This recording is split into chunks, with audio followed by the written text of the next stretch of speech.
पण हा वासू अचानक का हॉस्टेल सोडून गेला? गब्बरनी बोलवलं का त्याला? नाही, काय माहित नाही, पण काहीतरी बिनसलंय रे. सोड मुंजा करून आल्यापासून काहीच बोलला नाही तो आपल्याशी. हाय, काय चाललंय?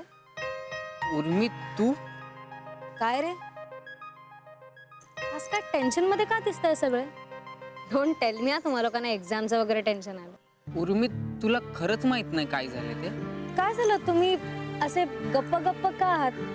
काय झालंय का तुम्हाला? आम्ही ठीक आहोत, पण तुला काय झालंय उर्मी? मला मला काय होणार आहे? मी ठीकच आहे. आपण चहा मागवूया. हा,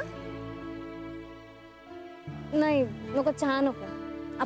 आपण कोल्ड कॉफी पिऊया आज. नाही, ऍक्च्युली कोल्ड कॉफीने सर्दी होईल ना मला. कोल्ड कॉफी नको. काय मला ना दामू एकदम तुझ्यासारखी अशी डाऊट काढायची सवय लागली. मी निघते. हा, मला लायब्ररीत जायचं.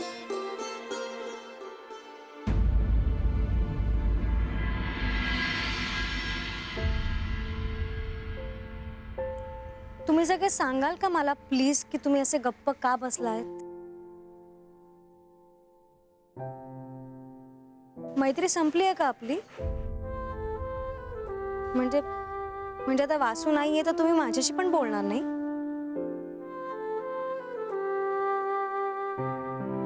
हे बघा, तुम्ही सगळे माझा पण ग्रुप आहात. तुमच्यामुळे मला कॉलेजची खरी मजा काय ती कळली आहे. नाही तर मी बसून राहायचं दिवसभर लायब्ररीत. मला वाटलं आपल्यात एक नातं आहे सगळ्यांमध्ये, मैत्रीचं. मी आहे ना माझ्या आजीला, माझ्या आईला खूप सांगते रे तुमच्या सगळ्यांबद्दल. कारण मला माहिती नाहीये ना की वासू मध्ये नसला तर आपलं पण नातं तुटणार आहे. नाही उर्मी, तसं नाहीये. तुमच्यापैकी कोणीही आज माझ्याशी बोलायला सुद्धा तयार नाहीये. सगळं चुकत गेलं आणि हे सगळं त्याच्यामुळे होतंय. नाही नाही नाही, ऐक, तू ऐकून घे. बा, आम्ही वासूला सांगितलं होतं की जे बी खरं खरं आहे ना सारं सांगून टाक. त्याच्या घरातलं वातावरण कसं आहे सारं सांगून टाक. पण इट्स ओके. मी समजू शकते तुमचा प्रॉब्लेम. निघते.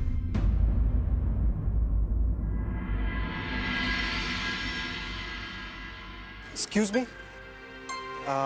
एक मिनिट. तुम्ही उर्मीच ना? हो, पण तू?